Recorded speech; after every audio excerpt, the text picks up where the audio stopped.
Welcome everybody to Snake Prince Vlogs. I'm your host, Prince Elias. I got my girl Coils, and today is going to be a different type of vlog.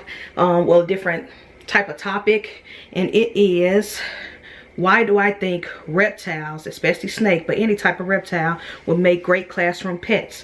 And the inspiration behind it is, I don't know what's wrong with her. I work for the school system.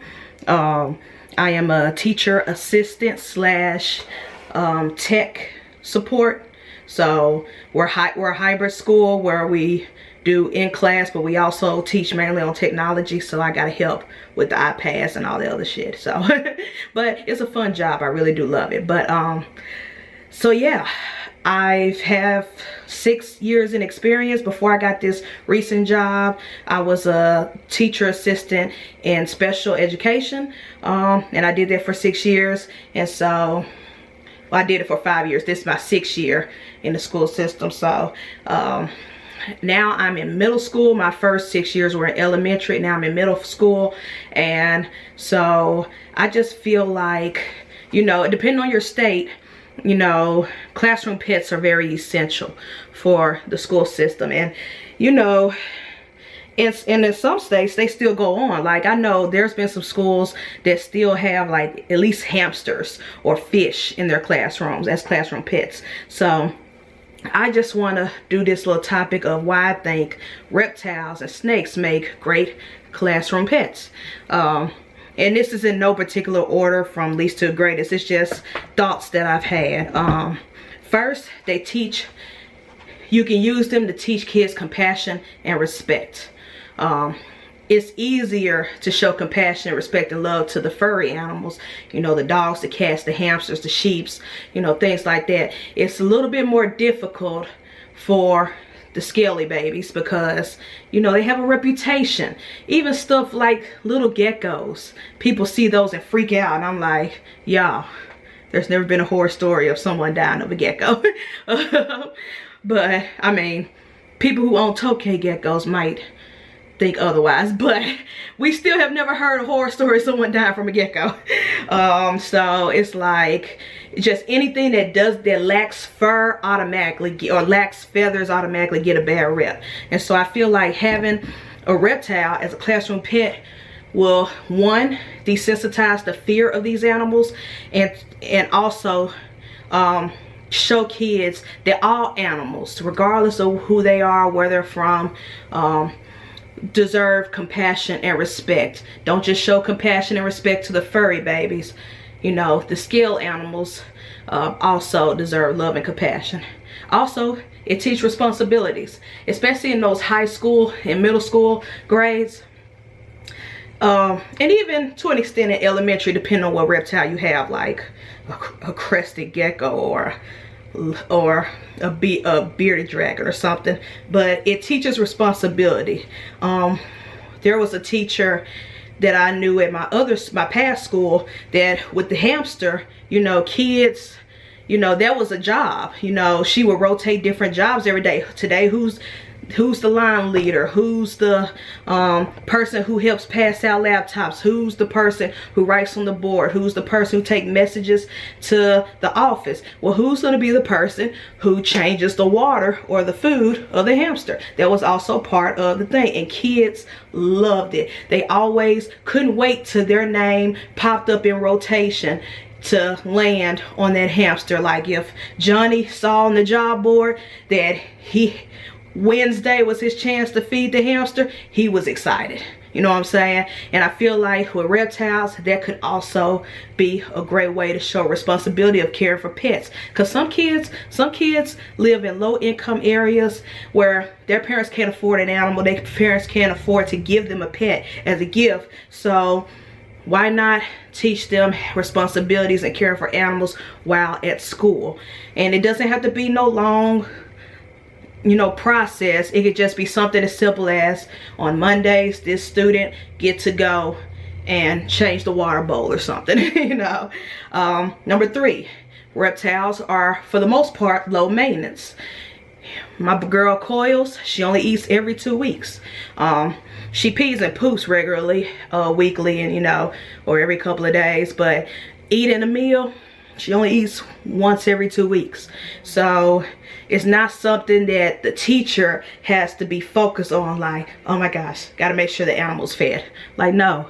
If you're a teacher, you know, we got other responsibilities, planning periods, all this other jazz, meetings and stuff when it comes to the animal.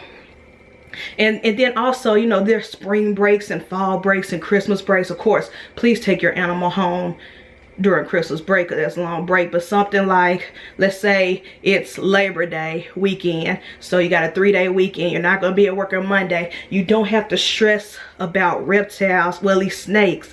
You don't really have to stress about that extra day being off work. You know what I'm saying? Like, the snake will be fine. It's not going to die overnight because we were out of school on Monday for like Labor Day or whatever holiday day, you know, Martin Luther King Day or something like that. The teachers ain't got to stress about the students don't have to worry about, oh my gosh, coming to school on Tuesday and the snake's dead. Like, it'll be fine for the most part because they're so low maintenance. And then lastly, especially for the upperclassmen, you know, the high school age kids, it's easy to teach them biology and genetics when they have an example. If you're a science teacher and you're teaching about biology, or you're teaching kids about genetics, you know, the charts in the books, sometimes they don't translate to every student. You know, some students will look at it and get it, but if you really know your animal's biology, and you know about snake genetics, snake breeding, and all the other stuff, having a live example in the classroom that the students can actually look at, actually touch, you know, write a report about, it helps make the lesson more fun and more relatable. They can easily relate to it with the animal in the classroom than just reading about it in a book. You know what I'm saying? So those are just little tidbits, fun facts that I feel were reasons why I feel like, you know, if you're a teacher and educator assistant, and your principal approves of classroom pets, and you see the lady next door got a hamster, the teacher, you know, two doors down has fish, whatever, why not make your classroom a lot more interesting, a lot more fun, and a lot more adventurous than having a snake or a lizard, you know, leopard geckos, crested geckos, bearded drag, you know, it's just so, there's so many easy first time pets, corn snakes, that could work well in your classroom. Now, don't get no high maintenance reptile like a chameleon or some, or, you know, I remember going to a school and someone had a green iguana.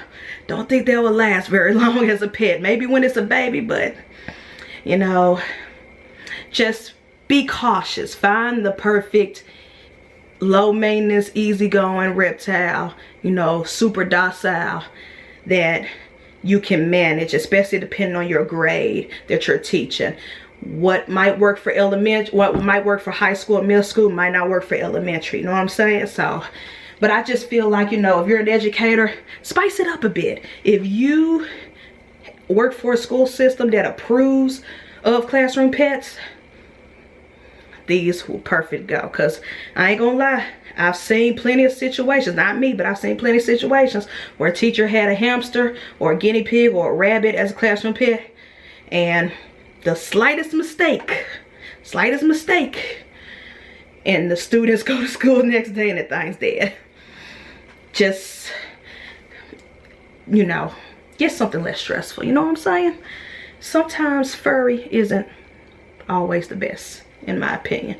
But anyways, before I go, just want to show off some back to school gear I got.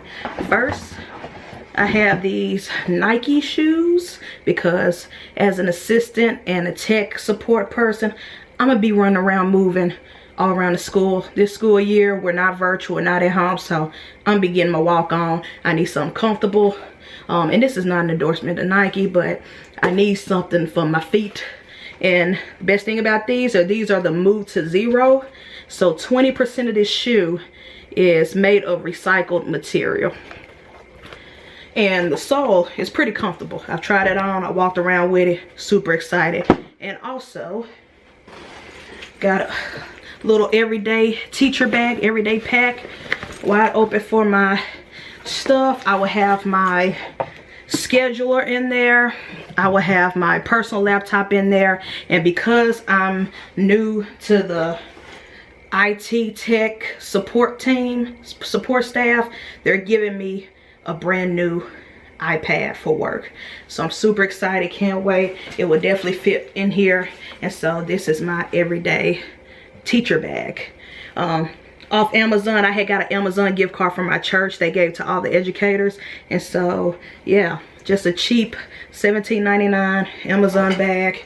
The materials looks like it's gonna be durable. Just don't overpack it with a whole bunch of sharp items and stuff. But anyways, that is it. I am your host, Prince Elias, for Snake Prince Vlogs. Got my girl Coils, and we will check y'all in the next vlog. Peace.